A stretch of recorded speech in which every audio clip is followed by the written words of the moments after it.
Scott and Keith are Titterpigs, yeah. Keith and Scott are Titterpigs, oh yeah. They're gonna talk about sweet, sweet RPGs. And it's the Titterpigs, the RPG podcast.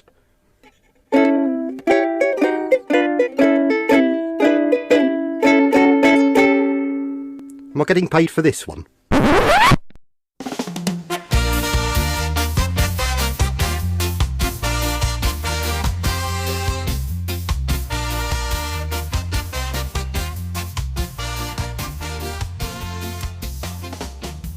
All right, listeners, welcome back to another episode of Titterpigs. This is episode 43. Scott, we just keep cranking them out. We're a little slow, but we keep cranking them out.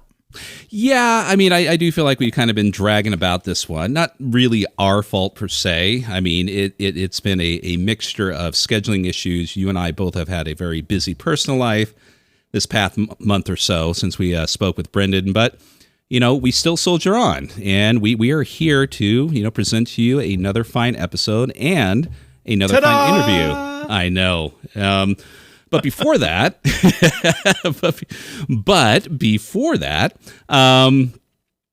we're just going to say, you know, let everyone know what we've been up to lately. And I think one of the highlights we're going to talk about is what has turned into a pretty much regular gaming group online, but still it's turned into what we currently dub our Wednesday night gaming group. So yeah. So we decided we wanted to try to get together regularly and game, myself, Scott, and a few of our other regular friends, and we've added a few people to the mix. Yep. And it's turned into what went from let's just do this kind of like one-off thing to, you know, that was going to be over a couple of Wednesdays. Yes. In the evening my time, 7 p.m. my time on the East Coast, and 4 p.m. for Scott. And then it's become a regular thing most Wednesday nights, you know, except for some scheduling snafus. Yeah, I mean, it's a gaming group. Nothing is perfect. And we're all adults, so you know, it is what it is. Yeah. But yeah, it started as you wanting to give Shadow Dark a try. Yeah. Which turned out great. We definitely got a decent feel for Shadow Dark, but it rolled into, you know, what was going to be just maybe you running a couple games, and then I traded off a game, and one of our gaming group members, Taylor, he ran a game. So we've done. What have we done? We've done Shadow Dark. We've done. Taylor did Avatar. Yep. Then I did X-Crawl. X-Crawl Classics, to be precise, the new version. Yes. Mm-hmm. And then you Delta did Green. Delta Green. Yeah. I did the Delta Green introduction scenario. Last things last. Yeah. And then on deck, I've got Achtung Cthulhu, the 2D20 version. Yes. I'm going to do the starter scenario or starter set, and I'm going to do the scenario from the starter set. So yeah. And well, beforehand, it wasn't going to be that. You did take a bit of time trying to find something that would run for Shadow Dark. You wanted to take either a classic adventure, classic scenario, or you know, some sort of old school scenario or something like that. Yeah. Excuse me, sir. Yeah, I was conveniently skipping over this part of the story. Well, still, you know, the people need to know, man. They have a right to know. But long story short, and maybe this will be a conversation or a topic for another day, was compatibility issue. You know, there was a bit of compatibility, you know, synchronization issues. I can say words that kind of came up, and this is no slight against Shadow Dark. Shadow Dark is an excellent game, and it does a good job for what it does, but with a lot of the new shiny, the fact of the matter is, it's just like, oh, it'll work with anything. It'll take the place of your old school or OSR game, and everything will run hunky dory with it. Well, no. I mean, it takes some shoehorning. Yeah. Now the shoehorning isn't a super heavy lift. Right. We're going to talk about this now, but not in super depth. No. It's not a super heavy lift, but it does take some work, and it's a rethinking and I wasn't up for the rethinking because I wanted to take something like, I don't know, Stonehill Dungeon or the Halls of Ardenville, which I know somebody's doing with Shadow Dark, or one of Greg Gillespie's Mega Dungeons, and have a place we could venture and delve into and come back out of and delve back into and come back out of. Right. But listen, we're all adults. We all have very limited time to game. I have very limited time to prep. And I just don't want to do all that heavy lifting on my end in terms of prepping and converting monsters or finding a comparable monster within Shadow Dark, and retooling all of the XP because XP runs completely different. It's a different mindset, and I'm just, my little dinosaur brain these days just, nope. No, I totally get it. Maybe in the future. Yeah, and the group that we have, it's kind of almost turned into a kind of like a foundation for a smorgasbord, a taste testing, if you will, of, hey, I want to run this game. Are you guys interested? And we do a little vote, yes or no, and we test this game out, and maybe, something will be a unanimous fit, because it was one of those things where, when you were like, hey, who wants to play Shadow Dark, you got 4 votes for and 1, dissent. And we won't mention her name, but it's I kind of like that because myself personally, I am involved in 4 campaigns right now, and I like anyone else, I want to try a new game or at least test a game out without the commitment of, hey, I want to test out Shadow Dark. What are you guys doing for the next 8 months? That was the other thing that I once. I always tend to bite off more than I can chew sometimes. Oh, me too. Yeah. Yeah, I know. I think we all. I think everyone does. It's a thing with gamers, right? We all just kind of do this. Let's run Masks of Nyarlathotep. Someone told me it would only take 3 months. Bullshit. But even running even an old school adventure, like I was looking at doing the Lost City before, right? Yeah. And even that, playing with our play group on Wednesdays, right? We play for 2, tops 3 hours on a Wednesday, typically 2.5 hours. Right. That still becomes a very potentially lengthy foray. Right. Exactly. Right? So I have to remember, or any of us that are going to run a game for the Wednesday night group have to remember that whatever we're running, we have to take that into consideration. This isn't sitting down on a Saturday or a Sunday for 4 to 5 hours or 3 to 5 hours at a time, which would be like a normal play session, right? That's being broken, a 3 to 5 hour session is now being broken up. That's 3 sessions. Right. Potentially. Yeah. So 2 to 3 sessions.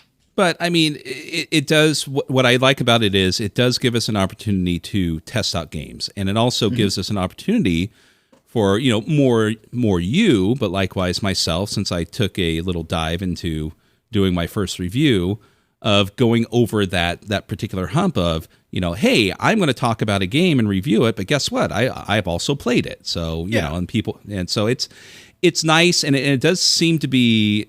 We have the type of people who are like, hey, whatever sounds good. We get through Octoon Cthulhu, and I think the right thing is how you did it with Shadow Dark. Hey, did you guys have fun? Do you want to continue with this? And then if everyone wants to continue playing Octoon Cthulhu, there's no shortage of materials to carry on with that. But then also it's like Taylor chimes in and says, "Hey, I've got this game I'd like to try," or I do it again, or I don't know if does Roz run games or no, but I'm trying to get Roz to run games. I'd like to see Roz run Kids on Bike 2nd edition or the Electric State. She was supposed to run Vampire for us. I know. And I bought that expensive Although I did book. get her to run Vampire for me and Taylor one time when Taylor was visiting before he moved out here, so Right. I did get her to run a game once. So it's great. And I know there's people out there who are listening who are just like, well, if it's not a campaign, I'm not interested, right? Because they feel like their investment is fleeting or whatever. Right. But there are other people who just like, I want to run something different every few weeks. And again, both are valid. I tend to fall in both categories. Obviously, like I said, I'm in several ongoing campaigns, but I still get the urge just like, hey, I want to check out the new Star Trek Adventures game, second edition. It looks like fun. Let's just run a scenario and let's do the starter set if there is one or something like that, but not go, hey, we're going to go on a 5-year mission to boldly go where no one has gone before. See, I fall in the other camp most of the time. Like, I like playing short story arcs. I want to experience a game. I want to experience a story with a game. And then I want to move on to something else, unless the game's I get so enamored with the game and the other players, whether I'm a player or the game master, right? Mm-hmm. And the other players or my players, depending on my position, are so enamored with it, everybody is fully committed to wanting to play more. Right. Then I'm good with playing an extended story arc, but nothing that's going 3 months, 4 months, 5 months. I don't want a long story arc. Now, every now and then, I like the idea of being in a long campaign. You have super character growth, and if it's a leveling system, you get to level up and do all that stuff. But in my personal experience and all the games that either I've run or have been players, 95% of the time, that shit fizzles out after about 90 days. Very few instances do those things, make it to the finish line. Right. And again, there's nothing wrong with that. There's nothing wrong with that. And like I said, but they never seem, with very few, those that don't make it to the finish line, they never or rarely ever seem to get to a fulfilling stopping point. I'm okay with stopping a game after a few months if everybody's like, okay, cool, we've gotten to a good spot where we can stop. Right. Everybody feels satisfied with where the story's at and be able to walk away and go, okay, that was good. We don't need to continue on, even though we didn't finish the story. But we're at a good culmination point. We can walk away and everybody feels good. Yeah. I never seem to get to that point, either as the game master or as more so as a player. Right. And that's my problem with longer stories. They just fizzle and they go poof. Yeah, we've played together in a couple long-term campaigns. I mean, Impossible Landscapes, See, that one went to the finish line, and that was great. But that's a long one. That's an example of a long campaign. 34 sessions. Yeah, that was long. See, and you know what? If we found a game we wanted to try and we played like one scenario, right? And usually, our scenarios, especially the time slot that we work with, a scenario is going to be several sessions. It's never going to be, this is going to be 2 sessions and we're done. So, but for me, even just going through a scenario is fulfilling. If it's that, it's just, there's going to come a point in some of these long-term campaigns that something will occur that may take me out. Like with not Impossible Landscapes, like with Masks of Nyarlathotep, we took almost like a 5-6 month break. And it came to the point of like, do we want to continue on? Everyone had a chat and they wanted to, and we're finishing it hopefully here soon. But if everyone came back and said, you know what, Scott, I think we're good and we've moved on to other things, it'd be like, hey, that's perfectly fine. I got a lot of good memories. It was great. I feel like at least we didn't finish it, but the investment I put into it was worthwhile. We're good. So, but yeah, I think everyone, in my opinion, it's nice to have, the perfect world is to have one group where you're doing a campaign, right? Yep. Like the group I have with Andy, and then you have another, group of players, whether it be online or in person, where you get to try, different games. So so I guess what I'm saying is it's great to have a group of people who are focused and want to get through a campaign, and it's another great idea to have another group who is just ADHD up the wall. Who's just like, I'm I want to try that something middle new. of the road person. Like, Yeah. I don't have the ADHD where it's like bing, bing, bing, bing, bing, bing, bing. But Right. I do know. I do know groups and players and game masters like that. Yeah. It's got to be something new every time they sit down. It's nope. Yep. Well, why don't we carry on the rest of the conversation here? Yeah. So what do we got in store for listeners this episode? We have an interview with Bifford. Well, that's who I know him as, and he goes by Sam. Sam, okay. Who's going to talk with us in detail about the Warlock Returns Fighting Fantasy fanzine. So let's get on with that, and then we'll carry on our conversation on what else is new with us in the third segment.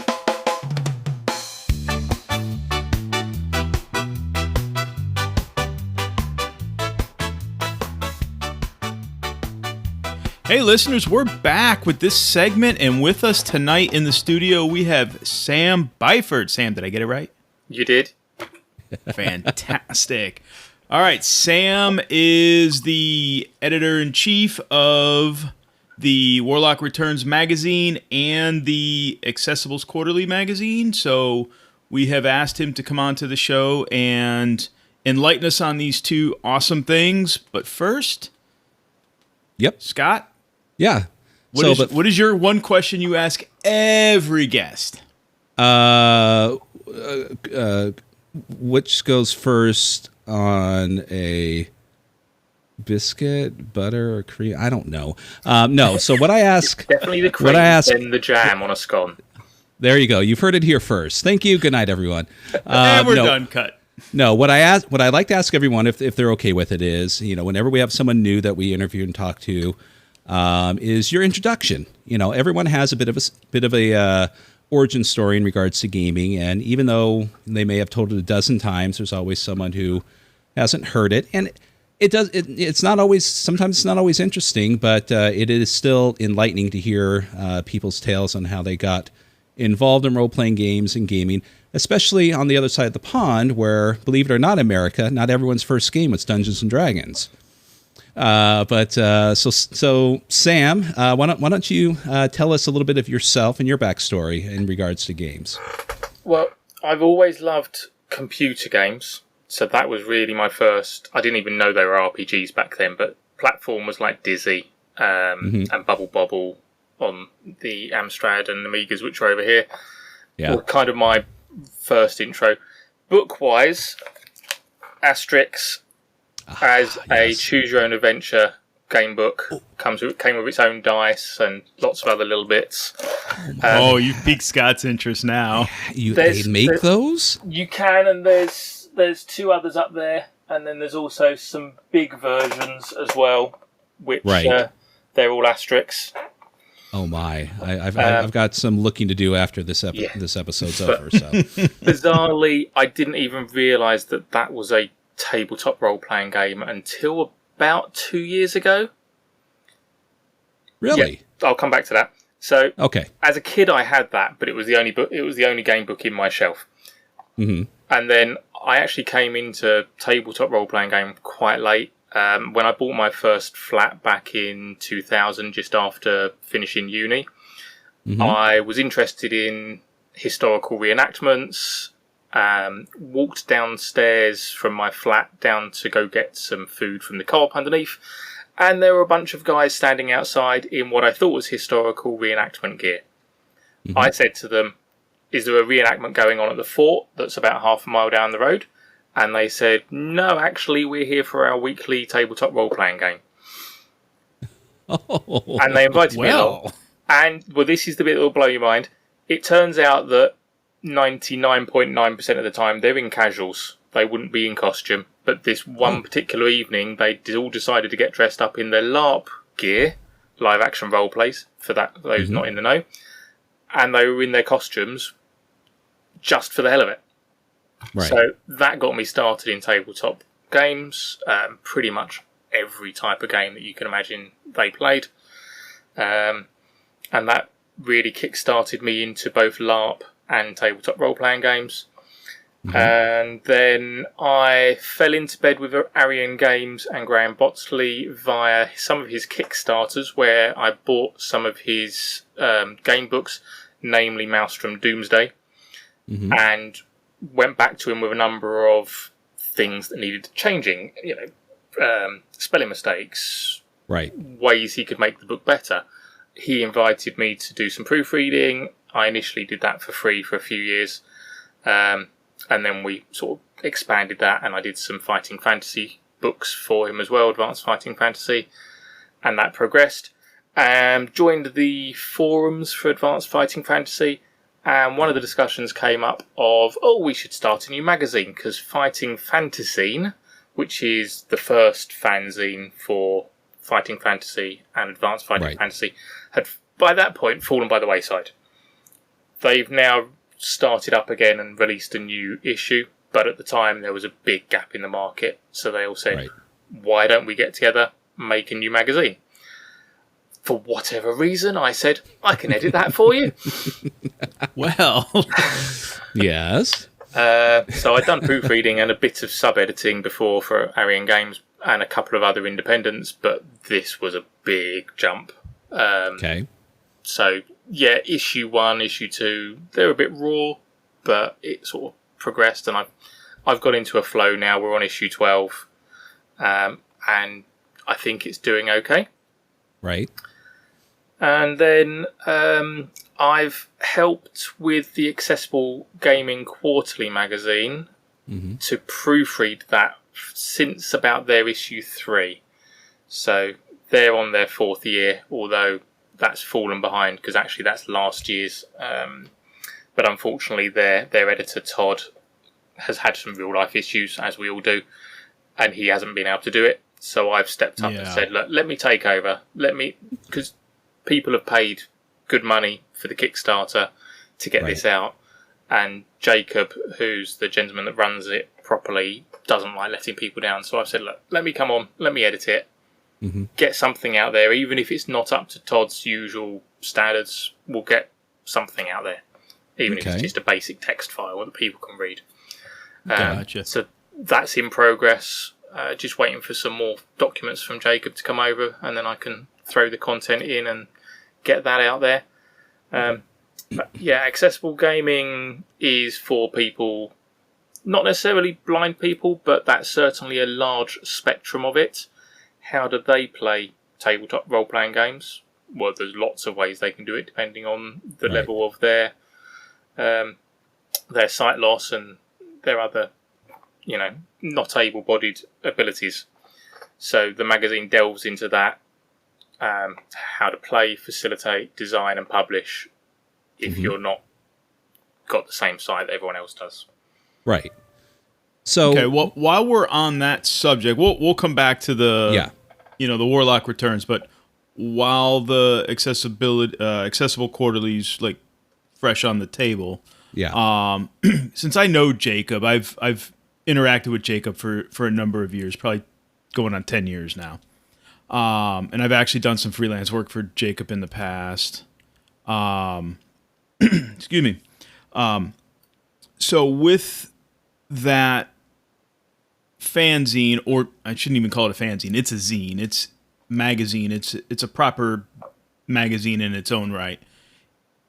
When you're doing the editing, so for listeners that may have backed it, they're new to backing it, or somebody that's interested in picking it up, so 2 questions come to mind. Is it screen reader accessible? Because I know as I'm getting older, my sight's getting worse and worse, and I don't know if it's degenerative or if it's just I'm just getting old. But is it screen reader capable or enabled, and is it both available in? And it's going to sound like a stupid question, and it just may be that I'm not knowledgeable on the subject, but is it available both digitally, obviously, and is it available in print as well for those that are better sighted? So I'll do those in reverse.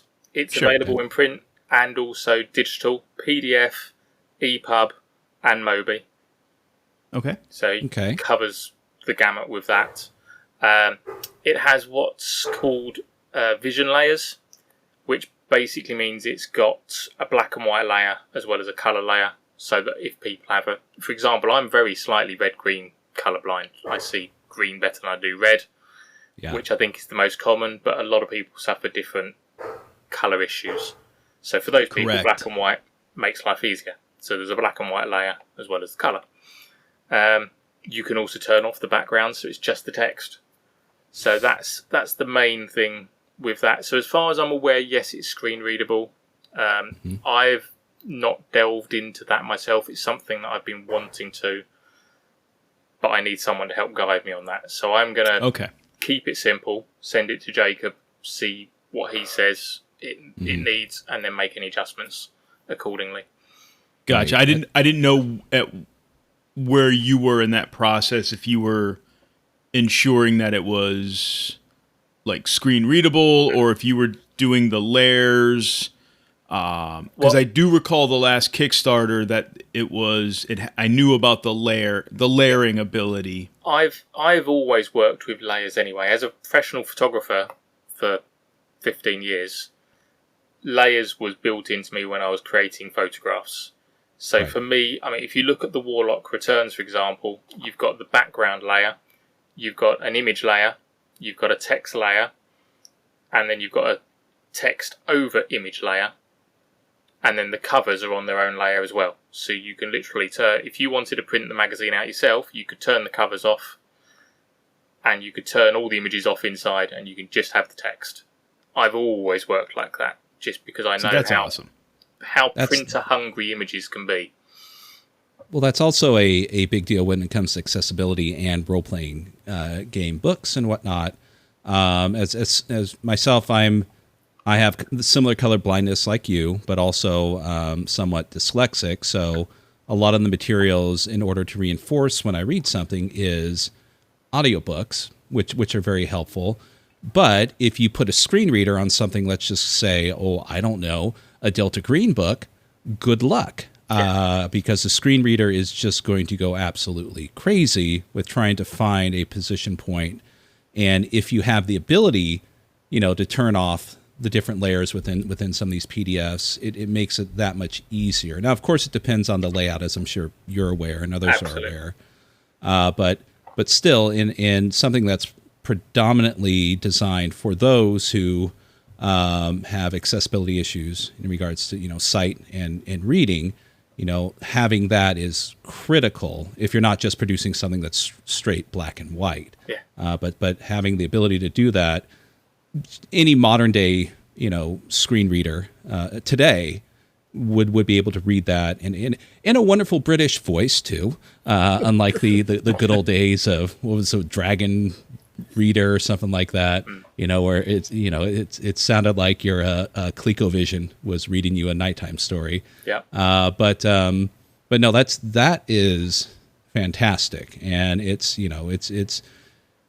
nice to have those options. Because it's those who have issues with sight, of course, it's very beneficial, but those who have not being able to see doesn't necessarily mean you don't have a reading disability.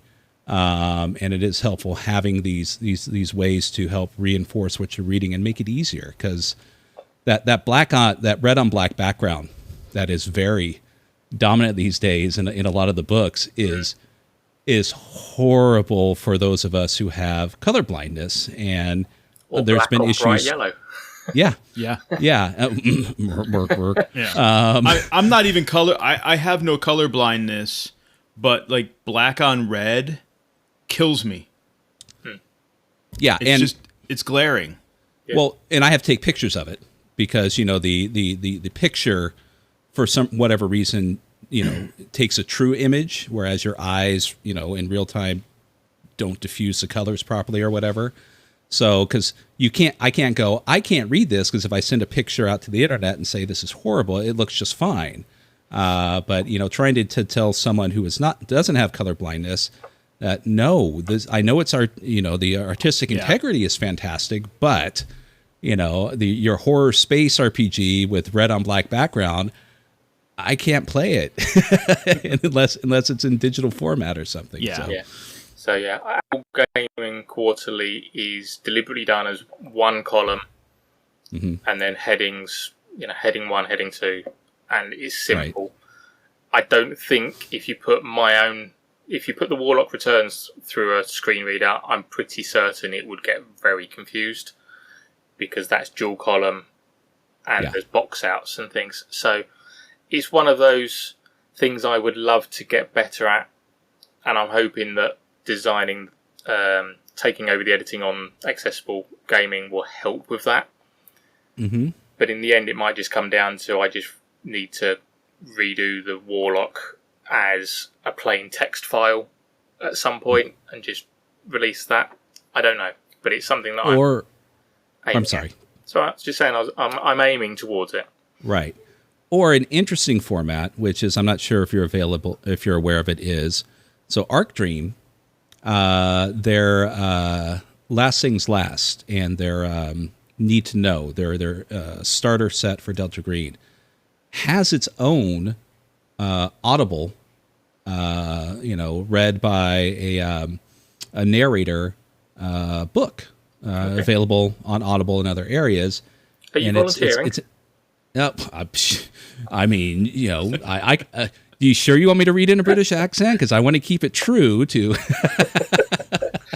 But it was interesting when it first came out. I definitely downloaded it, and shared it around.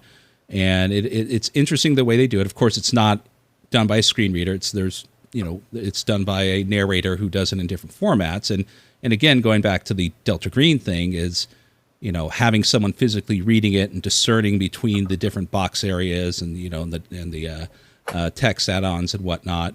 And narrating the pictures that's being viewed and whatnot is definitely interesting, and something that I think a lot of publishers might consider. Just if they're wanting to promote their games to a more wide reach of accessibility, because that would definitely take care of some of the issues with some games that have no way. There's no way a screen reader is going to do it unless they just, like you said, just put it single column, straight down the line over and over. But anyways, I digress. I apologize. No, that's all right. You actually just jogged my memory. One of the other things that I've done with Accessible Gaming since I started proofreading was actually to write the what's the text when it's reading out what the image is, the alt image text. Yeah. I actually write that for them. Oh, that's cool. So that it describes the image, but that's an art in itself. Being verbose, but giving enough detail for those images is. It took me a while to sort of. The first issues there was about 3 rewrites just to get it verbose enough, which was interesting. Right, you got to have just the right length without being too long, but have enough meat and potatoes with it to be descriptive without being too descriptive. Yeah, right. And it's also not just about describing what you see. It's also saying it's an angry orc that's just chopped off the head of a war chief whose face is in rigor, in shock. It's that sort of. They don't just want to know, oh, the orc's holding a head up. They want to know what they're feeling. That's part of it's layered. It is really layered. There's layers to it. So, okay, so coming back to the Warlock Returns. So we know the origin story, right? How you kind of got involved with Arian Games, right? Right. So tell listeners what actually the Warlock Returns is. I mean, you're coming up on this quarter. Coming into this quarter is your 4-year anniversary, yeah? Something like yes. Yeah. I looked. It's coming up on 4 years. Yeah. Well, before we jump into that, could you give, just again, for people who are not aware of what, advanced fighting fantasy is, what that might help. What is the game? Because I mean, obviously, this is a love letter. This is a magazine supporting, a game that is popular but has a very large pedigree and has been around for a very long time. So, Fighting Fantasy is the origin story for Advanced Fighting Fantasy. Right. It's actually Advanced Fighting Fantasy 2E, if you're going to be really technical about it. Fighting Fantasy started out as a group, a load of books which are choose your own adventures, is what the Americans would call them. Right. The example I always give people is the introduction says you land on a beach having been shipwrecked. Do you want to walk along the beach? If yes, turn to paragraph 205. If you want to head inland into the forest, head to paragraph 306. And if instead you want to sit on the ground and sulk, go to paragraph 200. And it progresses along in that vein. You can fight things, you can explore dungeons. There's lots of different stories. Right. You didn't even need dice with you because usually the bottom of the books have a set of dice, so you can turn to a random page and that's your dice roll. Mm-hmm. It was designed to make life easy for kids primarily, but I mean, people have grown up with these since, I think it was the 70s or 80s. 82-ish? No, don't quote me on that, but I'm sure someone knows the exact answer. But yeah, it's been around for... It's been around a long time. I mean, I was reading them in elementary school, and you've seen the color of my beard, Sam. So, yeah. Well, the guys that started Games Workshop, Ian Livingston and Steve Jackson, a lot of people know their history and their origins. Mm-hmm. But they started the ball rolling, and it's gone from there, from strength to strength. They did then release Advanced Fighting Fantasy 1E, which was a way of turning the solo game book into multiplayer. I've not looked at it myself to know the details, but I know that when Graham looked at it, he thought, I can take this, I can make it better. And he released Advanced Fighting Fantasy, which is technically 2E. With Stephen Ian's blessing, I will say. He's gone on to release a huge number of different books. So you can play as a fantasy adventurer, you can play as a demon if you wanted to. You've got the Stellar Adventures sci-fi version of things.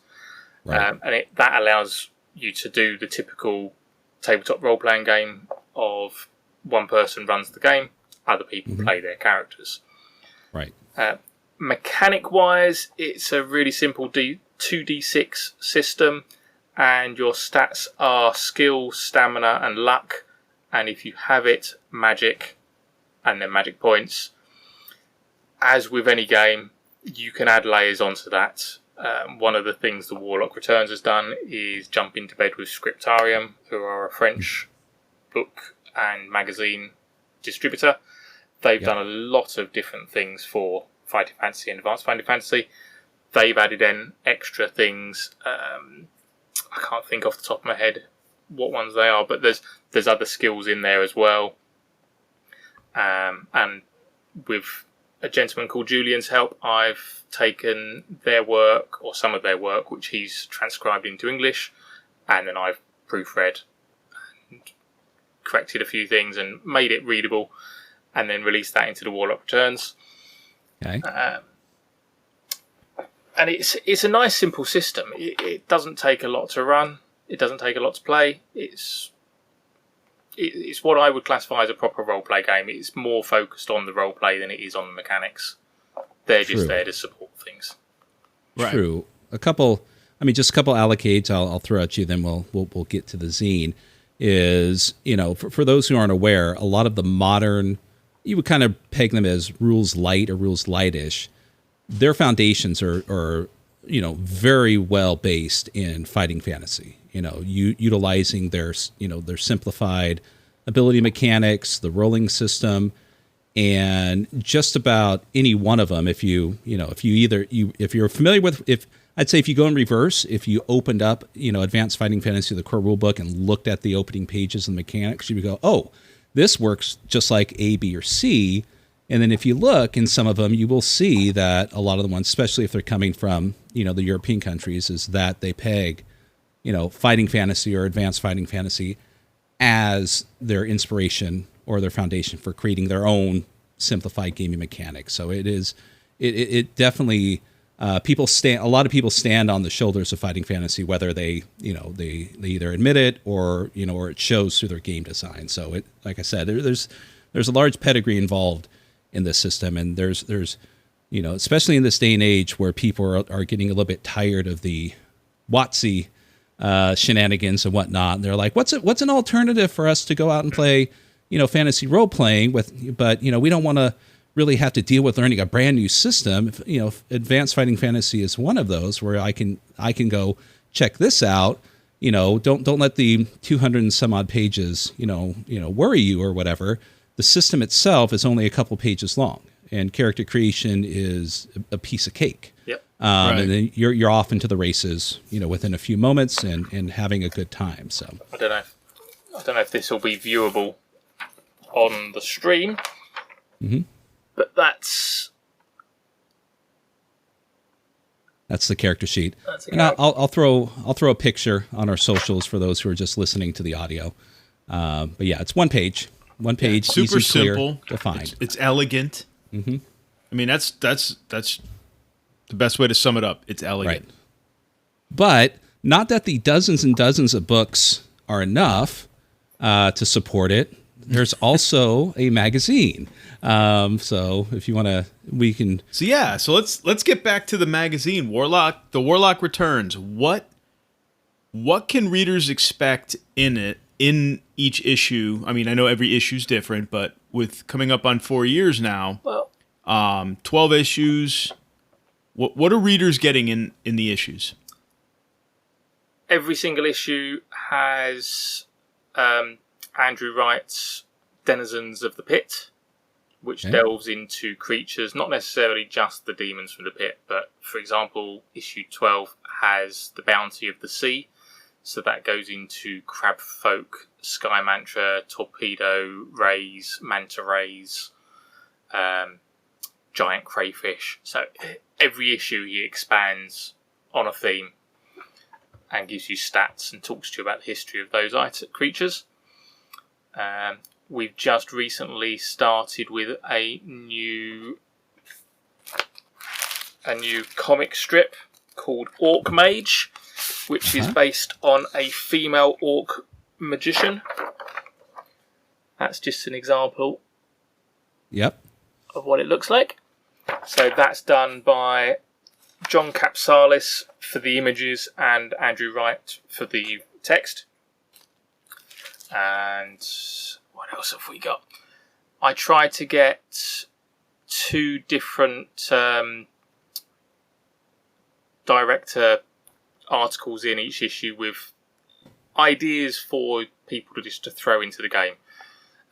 So Adrian Kennelly usually provides me with a ton of different things to put in.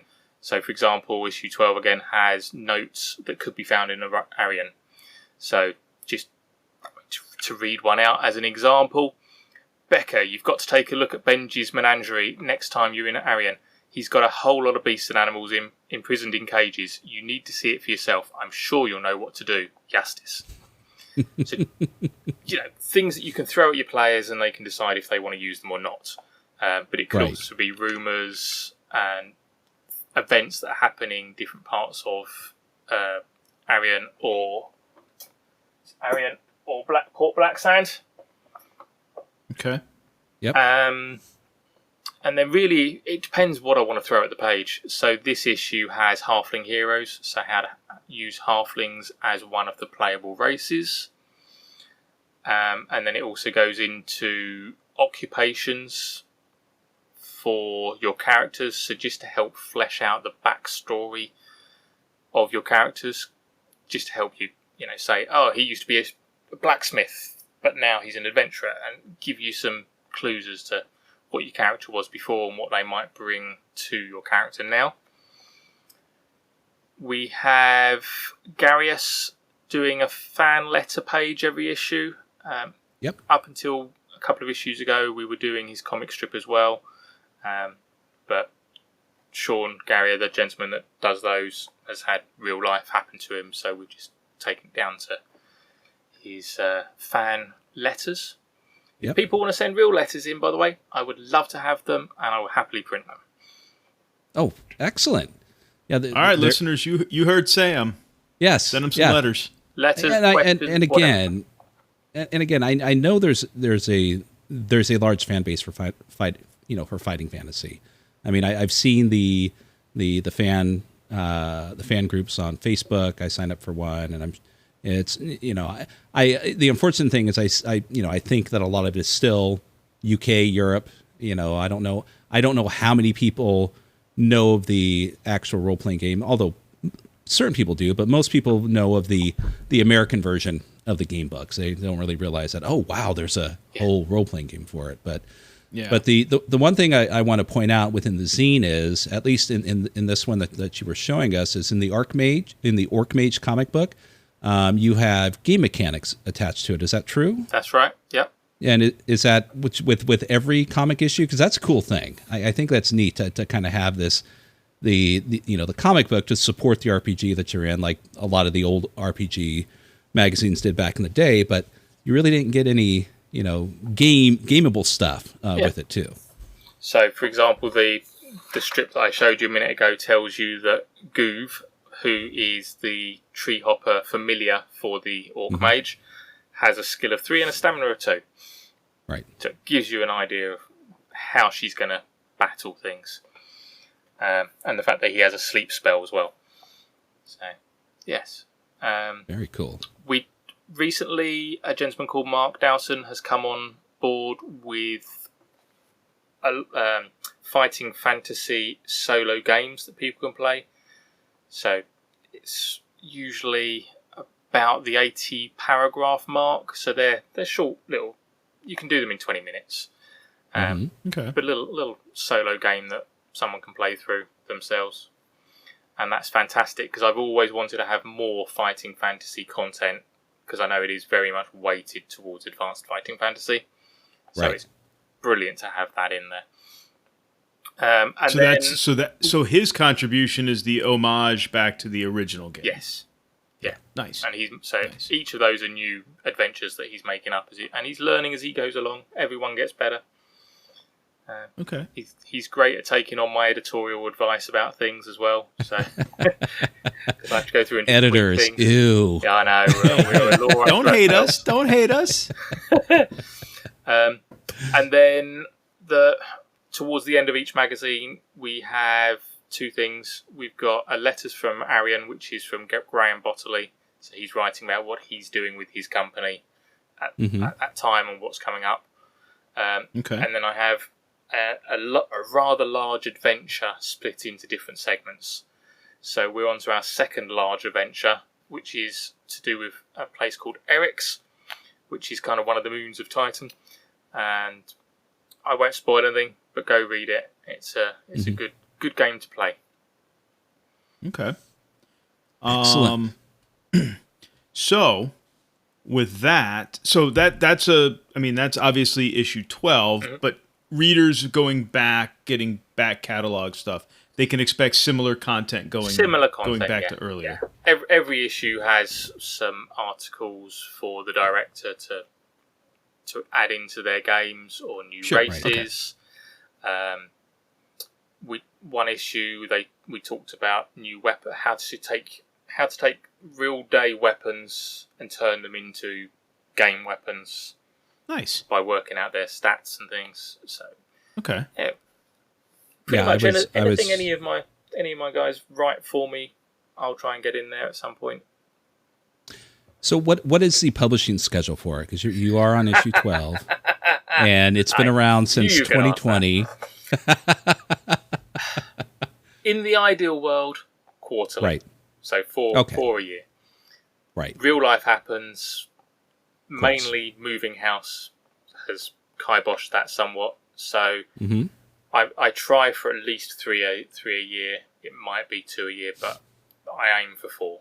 So it might be that this issue is quarter 1, quarter 2. Right. I had hoped to get a quarter 3 out and then a quarter 4 out, but it's looking like I'll probably have to do quarter 3, quarter 4, so there will only be 2 this year. Okay. But now that I'm in the new home and settled, I'm hoping that going forwards we can get back on track. And is drive-through the preferred way to get it, or is there other ways to get the only way copy or subscription? The only way. I have to publish via Arian Games due to IP licensing. Okay. So I'd love Stephen Ian to say, yeah, Sam, go for it, do it all on yourself, and then I can do whatever I like. But I have to go by the rules. Yeah, of course. Yield, to the powers that be. Yep. And I'm fine with it. Again, in one way, it's a blessing because Arian Games has got the clout. He's got the database of people that are already following him, so every issue is marketed very well because of that. So that's a blessing in a way. Yeah, you're not dropping links in obscure Discord servers like we have to do sometimes. So, but and then get accused of spamming all the time. And whatever. Yeah. We just dropped one a week earlier. Shut up. We've got the numbers to prove people like us. So back off. But yeah, it's an interesting. It is definitely a beautiful magazine, and I know in the audio format, a lot of you in the podcasting side of it. You won't be seeing this, but I'll if I have your permission, if I can share a couple just pages and references, whatever you need. Try to I won't I'm not. I'm going to publish the whole damn thing. No, but no, just the artwork is excellent. One of the earlier issues, don't mind. Okay, but one more quick question, and it's just obviously as again with the pedigree of fighting fantasy. Art is a big thing that comes with that game. The older books, several famous artists are associated with it, and in the magazine itself, there's no shortage of art in there. Do you have artists contributing to it, and I would imagine you have permission to use some of the artwork from Arian Games, but are there actual other artists that are contributing to it, or are you just kind of utilizing what you have provided to you from them? There's still more stock art in the mag than I would like. Okay. I refuse to use AI. So there's been a stamp on the past 3 or 4 issues with no AI. I won't use it unless, obviously, accidents can happen, but to the best of my knowledge, I don't use it. Mm-hmm. There are some of the books that Arian Games have released that I know I can use, and there are some that I know I can't. Okay. Again, due to licensing. Of course. Other than that, I've got several people that I use on a regular basis, John Capsalis being the main one. Right. And other than that, it's a case of me watching the Fighting Fantasy and Advanced Fighting Fantasy groups online, seeing the artists post their pictures that they're drawing and saying, hey, do you want to draw for me? Right. So if there's artists and writers out there that would like to get their stuff published, whether it just be, give me your back catalogue and if something fits, I'll use it. Or if you've got the time, draw something when I request it. Brilliant. Come to me. I can't promise much, but you'll get a copy of the PDF and you'll get some royalties from every magazine that your art is in or your writing is in. It's not going to it's not going to change the world, but it's your drive-through account that gets a little bit of a boister. So you might be able to buy that RPG you've been looking for because it's nudged you over the edge. Well, you've done an excellent job because just again paging even the first one, I'm not seeing the stock art staples that you kind of get used to seeing over a period of time. I don't see the one skull with the crown on it that I see over and over and over again. Yeah, it's not the ready-made, boop, let's just insert the same thing over and over in every RPG product. Here's a shovel. That's related to medieval fantasy, right? Yeah. Well, Sam, anything else you would like to talk about regarding the magazine? Because it's definitely there for the people who enjoy advanced fighting fantasy and fighting fantasy, but again, this being what it is definitely something to where, just like with all fantasy role-playing games, there's stuff within these wonderful magazines that people can use, if they're not necessarily playing it, although we would prefer that they support it with advanced fighting fantasy. But anything else you would like to mention this? To get, we want to get eyes on this magazine. We want people to buy it and read it and enjoy it. I'm more than happy if people want to have some review copies for me to send PDFs out. Unfortunately, I can't afford to send physical copies, but I'm more than happy to send people links for PDFs if they want to do a review, especially of the later issues, because as I say, the reviews that I've had have all been from the early issues. Right. And I've honed my skills since then, so things have changed a bit. Yeah. Other than that, no, I'd love people to read them more. Mm-hmm. I don't know what your publishing schedule for the podcast is, but if it goes out before Saturday, I will be at Fighting Fantasy Fest 5, which is happening in Ealing in West London. Get my brain in gear. They're more than welcome to come along, say hello, get some magazines signed if they've got copies. I'll chat to anyone. All I ask is that they have a photograph taken with me and then send me the picture so that they can say who they were, because my memory's atrocious.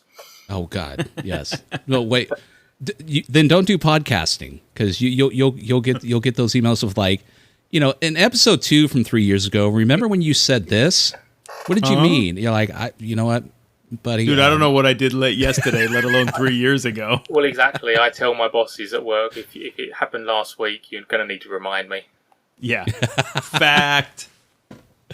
Well, we're not entirely sure when this might get out. We'll have to talk with Keith. But if we happen to miss the Fighting Fantasy Fest 5, was it? Yep. We hope that you had a wonderful time and still get to see people. And of course, I'm looking at the advertisement here that you got to spend a moment with Sir Ian Livingston and Ian Craig while you're there. Well, or Ian McCraig, sorry. It'll be my first convention as well. Really? Yeah. Brilliant. Wow, that's fantastic. I've been to a small board game tabletop one, but it wasn't. There was not much tabletop there, and I didn't partake. So this will be my first tabletop roleplay game convention, both as an attendee and as a trader. Oh, excellent! You're not involved in any seminars or talks or anything like that? Not unless they wrote me in on the day. Well, get used to that, because that's some shit that usually happens at conventions. So hell yeah, we didn't tell you. We sent you an email back and yeah. Oh yeah, it'll happen. It'll happen. Don't worry. So, but if we don't get it out, which I don't know on our schedule yet, we'll have to chat. Like Scott said, have a blast, enjoy it, make the best of it. And it's memories. You're gonna have a blast, right? If the wife doesn't kill me for being away for a whole day.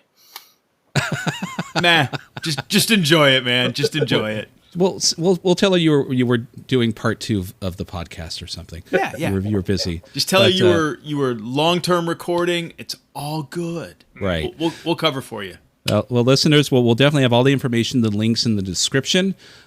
Please check it out. Please definitely, check out the zine. I'm sure that there's a preview on there, so have a look.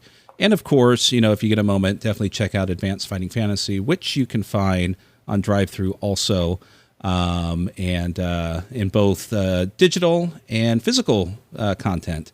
And it's definitely worth it. I've read through Advanced Fighting Fantasy several times, and of course grew up with Fighting Fantasy. So please take a moment. Yep. Give your dollars to an RPG company that actually loves you and supports you, and listens to you, and won't tell you that by the way, we're going to charge you for your digital content on a monthly basis. But enough shaming. But I should probably drop in as well. Otherwise, Graham will probably garrote me. He's got a new Kickstarter coming in a couple of weeks, which is actually for a Fighting Fantasy board game. Okay. Yes. Okay, so enlighten listeners then. Yes, so that's called Dark Dungeons. Uh-huh. And it'll be on Kickstarter in I think it's about 2 or 3 weeks. Okay. But it's a tile-based game. So you pull tiles out, lay them down, generate creatures in the dungeons, and then work your way through, and you've got to get to the big bad boss, kill the big bad boss before the end of the turns run out. Excellent. So, different. There's there's a link in the zine that I'll throw in there also. advancedfightingfantasy.co.uk-ff-board game. For those of you who actually can remember stuff like that instead of having a link. But no, so definitely, I will definitely throw that down there. And again, this is from a company who has been doing dungeon dives for a long time. So I'm sure this is going to be an excellent Kickstarter. So definitely check that out. So, well, Sam, we do appreciate you coming on. And then definitely look for links regarding the Accessible Gaming. What's the full title again, Keith? Accessible Gaming Quarterly. Accessible Gaming Quarterly. So all the links, all the stuff, go check that out, please, and support both of these wonderful endeavors. Yep. Thanks again, Sam, for coming on, and we're glad you could make time in your schedule to hang out with us. Just a couple of plebes that are doing this podcast thing. We greatly appreciate it. Right. A trio of plebes now. Yes. There you go. And we didn't have to use fold, brother.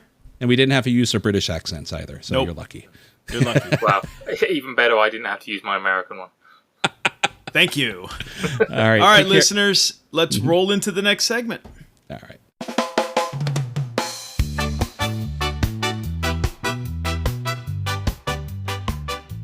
All right. Well, that was an awesome interview with Sam. Scott, I hope you liked it. I know I like chatting with Sam. So, Sam is very interesting, and like I said, I'm a fan of fighting fantasy. It was one of the early books, the fighting fantasy, choose your own adventure style books. Found the RPG later in life, and discovered it, the advanced fighting fantasy, in my return to gaming, and I think it's one of the better options out there if you're looking for a fantasy RPG and want to move on from the 800-pound gorilla in the room. But it's also insightful of to know that a game that has been around this long still has a rabid and wonderful fan base. It still carries on, and that a traditional fanzine still is out there for them to enjoy.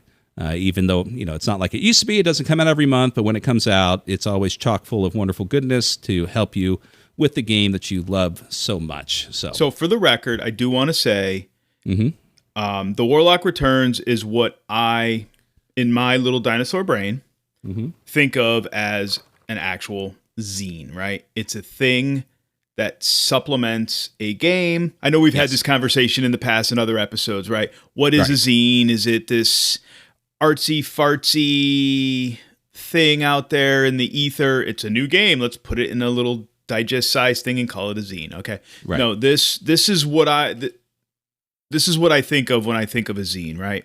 It's a product with supplemental material for an existing game, and Sam and the folks that he has brought together to provide, that submit stuff, and he curates and puts us all together. He puts together a top-notch product, and in my brain, it checks the box for what a traditional zine in 2024 looks like. So, right. No, good job, Sam. Keep up the good work. Yes, and for those interested, if you're listening to this during the month of October, I believe the Kickstarter or the backer kit or whatever it is for the Fighting Fantasy board game that we talked about is now open, so go check it out. So, carrying on from the first segment, we talked about our Wednesday night gaming group, which is great, but what else? Sure enough did. What else is new? What else is going on in the world of the Pig? So the Pig, that would be me. I have been involved in a couple of things. So big thing is I'm involved in what most people don't know about. It's called a math trade. So for anybody that hangs out or frequents at all, Board Game Geek or RPG Geek, one of the sister websites, a math trade is just a computer algorithm that connects this whole laundry list of things that people are willing to trade, and it makes these big trade chains, right? And every so often, We haven't done one in 3 years. It's an it's a role-playing game version of these board game math trades that do happen more frequently, like every month. Excuse me. And somebody put this together. I threw a bunch of stuff in the list, and now I've submitted what's called my want list. I'm willing to trade this book for that book, or this book or that book, kind of thing. Right now, I'm waiting to see the results, and I think as of this recording, I think the results come out in about 3 days, 2.5 or 3 days. Mm-hmm. So I'm hoping to see what I get. I've kind of thrown my name in the hat for one of Greg Gillespie's Mega Dungeons. Okay. I fell. Conspiracy X. Mm-hmm. Oh, okay. There was a copy of Conspiracy X with 2 supplements. Cool. As a bundle, I put in for that. Mm-hmm. What is it? Carnage 316, a sci-fi game, believe it or not. That's an old one. Well, I say old one, from the early 2000s. That's 24 years ago, so it's old. It's old, yeah. I hate going around space killing bugs. Right. Okay. In a number. There was one of the Goodman games, Reincarnated. I think the number one, which is still relatively available. It is. Yeah. Laundry Files and a supplement.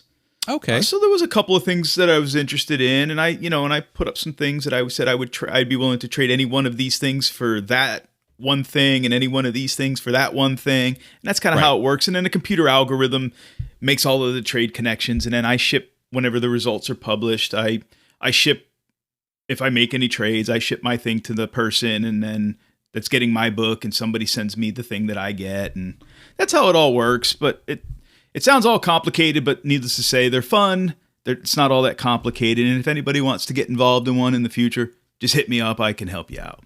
Right. And we'll throw a link. We'll throw a link in the description too. Yeah, so you can see what it's all about. By the time we release this, it'll have been over, because they only keep it open for so long. But right.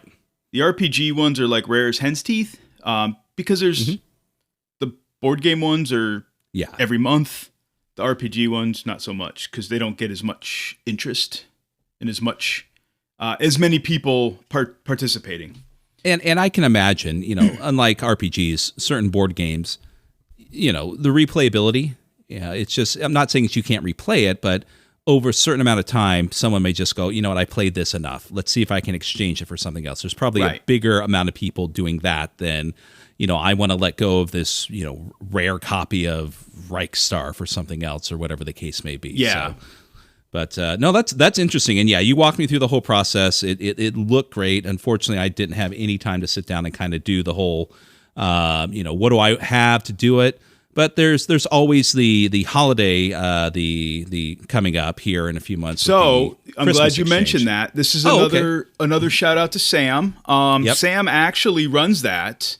He has been running it for, I think, the last 6 or 8 years over at RPG Geek. Mm-hmm. It is the Secret Cathanta, is what it's called over at RPG Geek.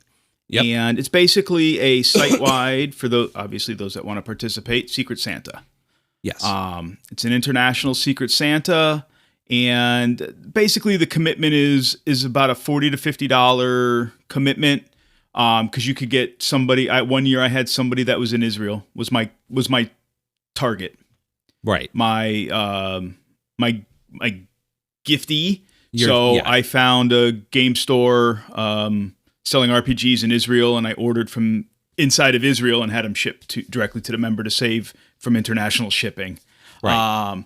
And that's always a fun thing. I didn't do it the last 2 years just because of everything going on in my life, but I'll probably do it this year. That's an awesome, fun thing. Yeah, I did that 1 year. This was a few years ago. I don't remember what I got, but it was relatively easy. It was you're going to get a good gift, and someone else is going to get something worthwhile, and it's a nice little way to to spread the goodwill of the hobby. Oh yeah, absolutely, it's fun. Sam does a great job managing it, and a computer does all of the assignments. So Sam doesn't get involved in making the assignments; he just manages it all. And funny, in 1 year, Sam was actually my target. 1 year, the computer connected us. It was just the way it worked out. It was funny, right? So that's cool. So yeah. Well, so what have you been up to? Well, I think a couple things I'll mention is, I mentioned that I'm involved in several different games, and one of the ones that I'm involved in is Bud is running the Delta Green campaign, God's Teeth. And God's Teeth has gotten a bit of a name for itself over the past few months for being one of the more horrendous Delta Green scenario out there, just because of some of the content involved in there. And by the way, if you're playing in this or you're thinking about playing in God's Teeth, there may be a bit of spoilers involved. So you have been warned. This is a spoiler warning. So we got through the first chapter, right? And I know you may not have read all of God's Teeth, but you're aware of it, right? I'm aware. I haven't read it all, but I've read snippets. Right. So, and I will say this, that yes, it does involve, and granted, it's not graphic detail, but it's enough to light your fire, especially if you are a parent. So that's the one trigger warning that goes with God's Teeth. Okay. But it was interesting. It's an exceptional group. I'm very lucky enough to be playing. It's myself. It's Griff, from Bud and Griff's podcast. It is Seth Skorkowski. It is Scott Dorward, and it is Adrian. God, Adrian, forgive me, I don't know your last name, but who plays within Bud and Griff's Warhammer Enemy Within campaign.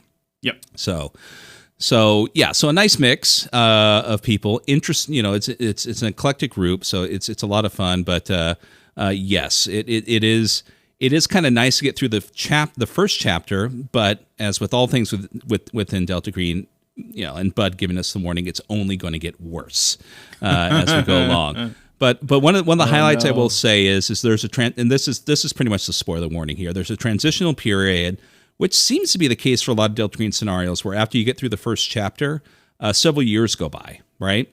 Okay. And so what you do is you kind of tell Bud, who's running the game, what is your character going to be doing after the events that you just went through for the next 15 or so years. And so everyone had their little thing that they did, and I will say, it's probably one of the best amount of RP that I've had in a game in a long time. Okay. It was fantastic, and not because it was all bright and cheery and sunshine, but it was pretty heinous. But it was a good example of horror role playing within a game. So walked away, feeling that aspect that you have when you're dealing with horror of like, oh my God, what just happened? But the other side of the coin is as a gamer and a role player, like, that was superb. I hope I don't have to do it again. Did it make you feel like Alice is missing? Not so much, because okay. I will say, as great as Alice is Missing was, I didn't feel as mentally exhausted. Okay. Because we weren't under a time limit, and all the other aspects that occur with Alice is Missing. But it was still great, and it made me very excited. Like any good game should, you should want to, get to the next chapter or the next episode, the next session. And this one really made me wish that we were running the game weekly and not kind of on a semi-bi-weekly when everyone is available, because gotcha. The other people in the game, Seth and Scott, and even Bud and Griff, they all have, very busy schedules, and, with all the time constraints and whatnot. But so that's one thing I've been up to. The other thing that I did, and I don't think I mentioned this on the last podcast, is I did my first fucking review, real review. You remember the one I promised you 4 years ago? That you wrote, I edited, and you never submitted to me. Yeah, it's not that one, but yeah. So I did a video review, I should say. This is not a written review. This is a video review, and so I did a review of The Nightmare Over Ragged Hollow, which is an Old School Essentials campaign that I ran for my local group, and I will give a huge shout out for all the people who are far more talented than I. Doing a video review, and this is no slight against writing it, because for me, even as much as I struggle and dealt with all the bullshit that's involved with doing a video review, right? The idea of me putting those thoughts coherently on paper, and then putting that on a blog or something seems even more difficult to me. But the one thing that I've pretty much been doing on my channel for the past few years is most of my stuff is strictly just improvisational on the fly, reactionary. Right. I mean, how's it feel to write a script? It's bullshit. So, I mean, writing the script was fine. The one thing that worked best for me was I took someone's advice and I bullet pointed it. Right. That's the because when you're doing a video, the one I did I was on camera. Right. And so when I'm reading and when I'm actually on camera in between the interstitials of, the art and pages and information, I'm looking at the camera and trying not to look like I'm reading off of a script. This review. So I ran into a lot of roadblocks with that. I threw away the original script, redid it, bullet pointed it. And when I started doing it, the one thing that I kind of made sure is I didn't have to look at the camera if I was reading when I had, pictures or imagery up on the screen. I was sharing documentation and artwork and maps. That I don't need to look at the camera. I just have to look at the camera during transitional periods. So that was a bit of I wouldn't say an editing nightmare. It just was a lot of work. Oh yeah. So I understand why maybe people like Bud and others who don't go in front of the camera. I mean, yeah, I know how Bud does his, and yes, his hands are on the camera. There's the book, but it's different editing for something like that when your face is on the camera. And of course, if you're not on there, it's a lot easier to read the script. As opposed to being on camera. And, so a million and one accolades goes out to Seth Gorkowski, who's pretty much on camera full time and makes it look, as natural as breathing. I bet he's got a teleprompter. Oh, I'm sure. I'm sure. But, even I had a digital teleprompter that I got for my monitor. But the problem is my camera's above. So I'm still looking like I'm reading to the right. I'm doing one of these where and then, I played it back like that's not going to work. But yeah. So, and then of course, a big shout out for, people like Bud and, Dave Thumavor, whose script is probably a lot more coherent than mine. Remember too, though, these guys have been doing it for quite some time. Right. And they're far more comfortable in doing it in their own skin too. Right. With that type of environment, you're used to what you're doing. Right, exactly. You've stepped out of that comfort zone. Out of that comfort zone into a new zone that you're not comfortable with. No. You're doing a review which you're not generally comfortable with, like a full-blown review. Right. And you're trying to do it with a script which you're not used to doing. Right. It's like giving your first, book report in front of a classroom when you're in 7th grade or 6th grade, it's like, duh, you paused on the be there for like a half a millisecond, and my stupid ass brain thought you were going to say, it's like giving your first blowjob. No, I wasn't going there.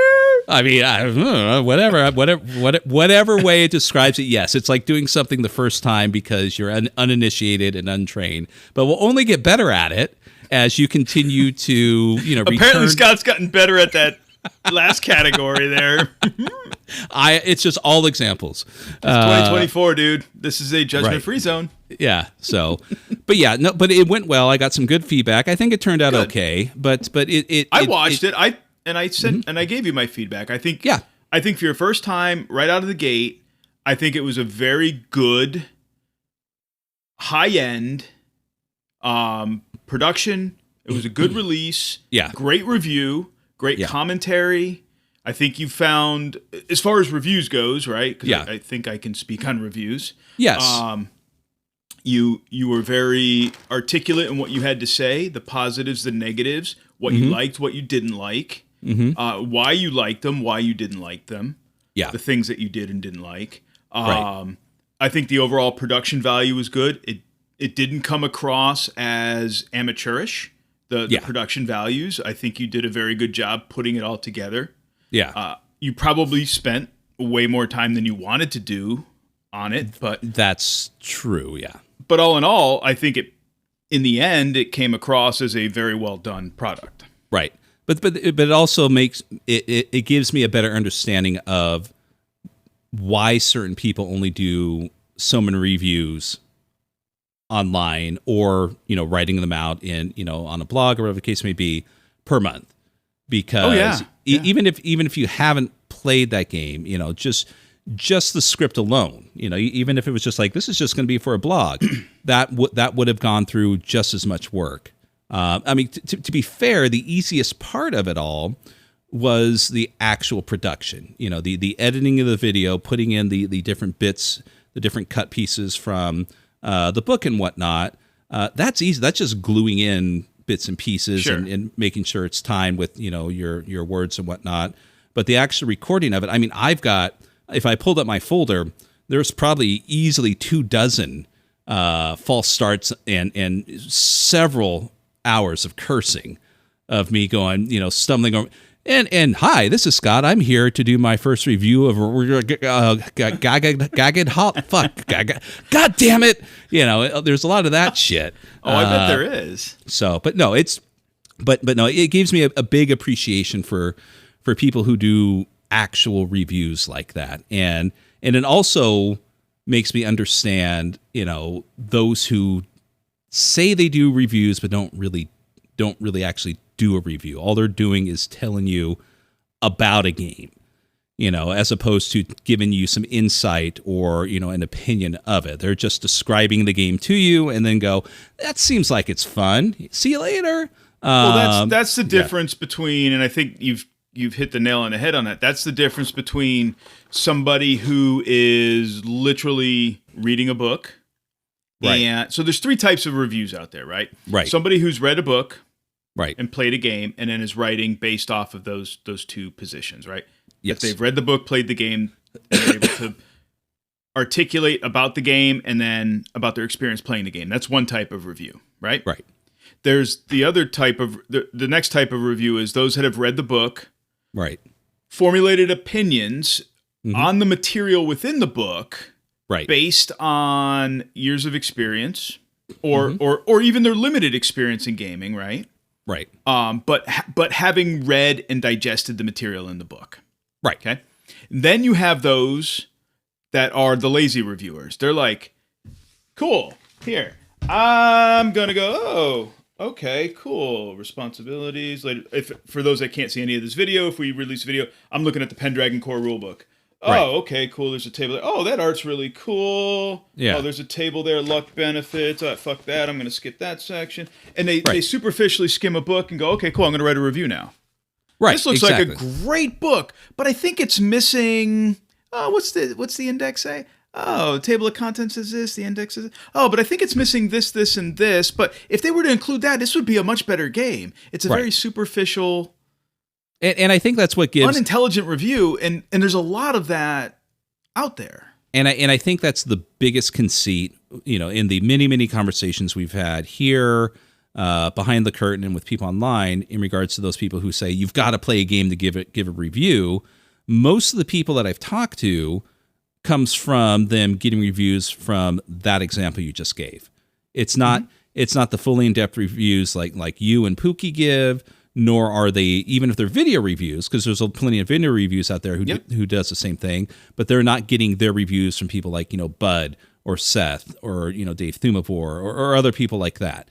They're just getting the, when I see a video pop up and saying, this is a review of, we'll just say Regency Cthulhu, and the runtime is 8 minutes. I'm like, you're not giving a review.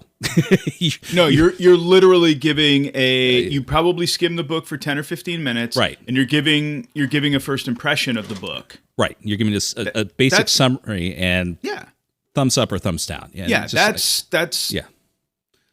what my guess is happening. I just avoid those things like the plague. Yeah. And there's certain websites that I avoid like the plague yes. for reviews, because if you go look at them, they're literally 300 to 500, maybe 600 words of copy, calling it a review. Right. And it's literally a summation of that was may or may not have been run through AI of literally an elevator pitch from like a company website or what Microsoft's Copilot gave them. Right. No, exactly. Exactly. But avoid that stuff like the plague. But yeah, so it was a great experience. It's something that I would, there's certain things that, if I do it again, I would do differently for sure. But at least I've gotten, I've got my fear of roller coasters out of the way, and and so there's no issue of going back on a roller coaster again.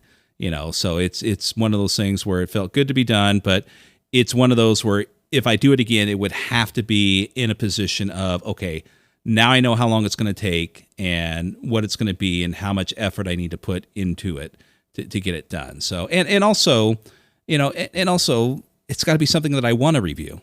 It's very rarely have I come across something where it's like, this is absolute trash.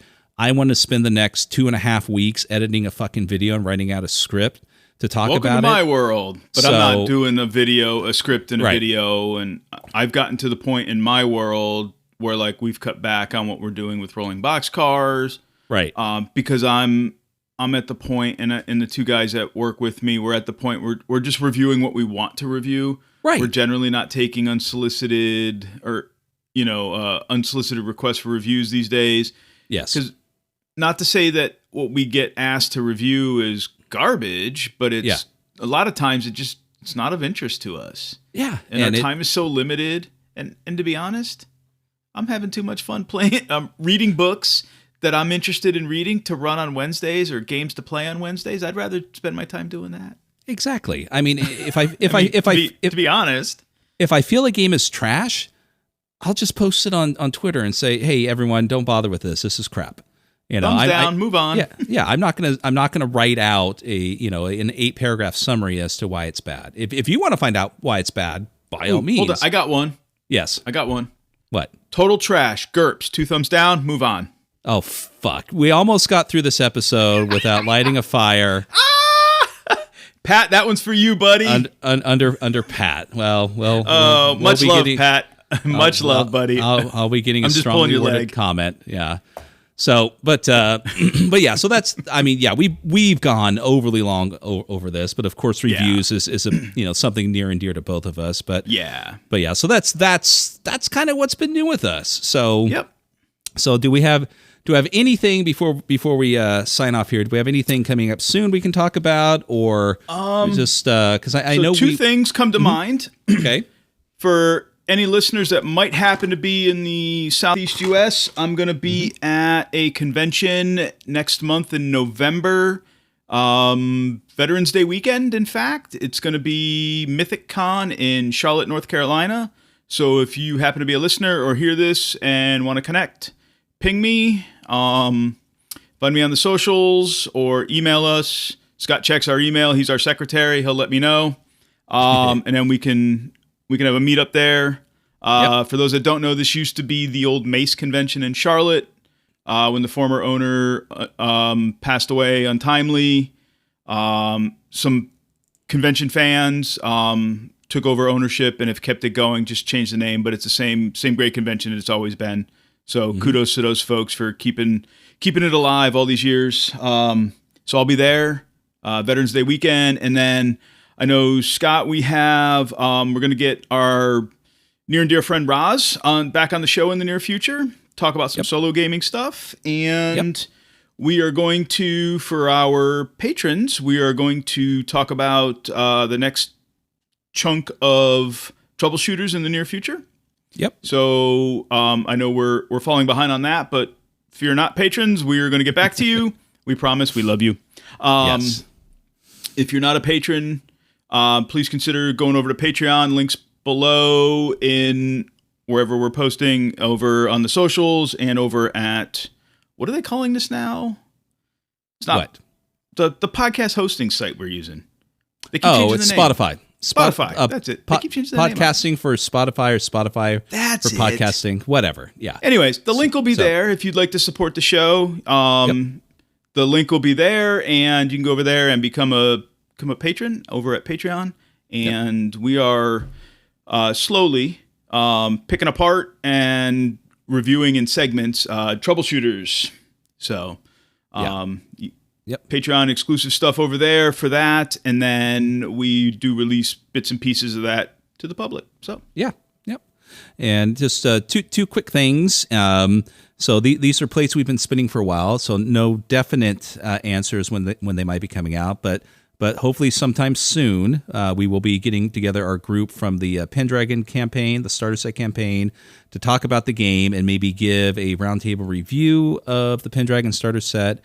And this is something that I haven't discussed with Keith yet, but hey, it's spooky season, and we really haven't talked about anything horror related in quite some time. So maybe we'll bring up a topic regarding horror RPGs and whatnot, or if you can think of something that you'd like for us to discuss during spooky season, drop a suggestion, and maybe we'll make that one of our next episodes. We'll see. But yeah, do it. Yeah. Flood our inbox with suggestions. Right. Make us talk about things. Right, not just Pat. Not just Pat. Pat, we want to hear from you too. Yes. But we want other people to message us too. Yeah. So, but anyways, well, I think that's it for episode 43. So, God, 43. All right. Well, we're going to see everybody in episode 44. Yep. I can count. Hopefully coming before 2025. True story. True story. Right. With that, let's roll on out of here. Hey, Titterpigs fam. Just a quick reminder, we do have our Patreon going on. It's patreon.com/Titterpigs. You can show your support there. We have 2 tiers for you, a $3 and a $6 tier, so show us some love and be part of our growing community. And speaking of our current community, I would like to give a shout out to our current Patreon members: Dr. Mitch, Jason Sheets, Bud's RPG Review, Dwayne Costa, William Payne, Lupus Malum, Salt Heart, Patrick Mullen, Dragon Girl 74, and our newest member, Crafty Matt Craft.